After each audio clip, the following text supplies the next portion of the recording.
महोदय, भारत ने अंतर्राष्ट्रीय व्यापार के संबंध में हुई गैट संधि के अंतिम दस्तावेज पर शुक्रवार को हस्ताक्षर कर दिए। विदेश व्यापार पर सब देशों की शंकाओं तथा आशंकाओं के बावजूद अन्य देशों ने भी संधि की पुष्टि कर दी। भारत की ओर से हमारे वाणिज्य मंत्री ने हस्ताक्षर किए, जिन्होंने संसद में और संसद के बाहर गैट समझौते को भारत के लिए बहुत हितकारी बताते हुए उसका समर्थन किया था।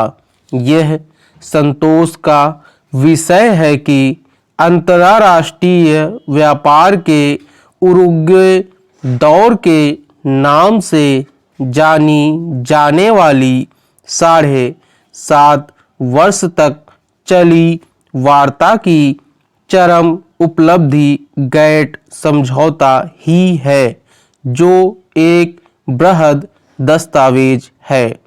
अंतर्राष्ट्रीय वार्ता प्रारंभतः दक्षिणी गोलार्ध के विकासशील देशों की व्यापारिक फसलों के भावों में आ रही गिरावट को रोकने की संभावना खोजने के लिए आरंभ हुई थी, लेकिन गरीब देशों ने इस घटनाक्रम को समझा और समझौते के लिए गरीब देशों का नैतिक दबाव जैसे जैसे बढ़ता गया, धनी देश व्यापारिक समझौते में अपने हितों के समावेश के लिए नई नई व्यवस्थाएं अपनी शक्ति के बल पर जोड़ते चले गए। 1989 में भारत तथा कुछ अन्य देशों ने समझौते में बौद्धिक संपदा, पूंजी विनियोग व सेवाएं भी सम्मिलित करने का प्रस्ताव स्वीकार कर लिया। गैट समझौते में भारत के सम्मिलित होने पर प्रसन्नता या दुख क्या प्रकट किया जाए, यह निश्चय करना ही कठिन है। समझौते की व्यवस्थाओं का ऊपरी तौर पर अध्ययन करने से अनेक आशंकाएं पैदा होती हैं।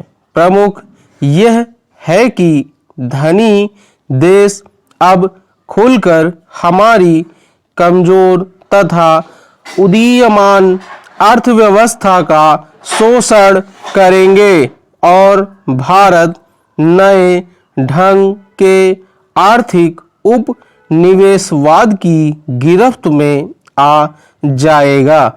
प्रसन्नता देश को संभावित लाभों की कल्पना करके ही प्रकट की जा सकती है।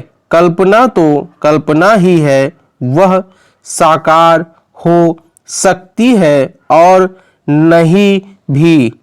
सरकार देश की जनता को संभावित लाभों के बारे में आश्वस्त करने का प्रयास कर रही है।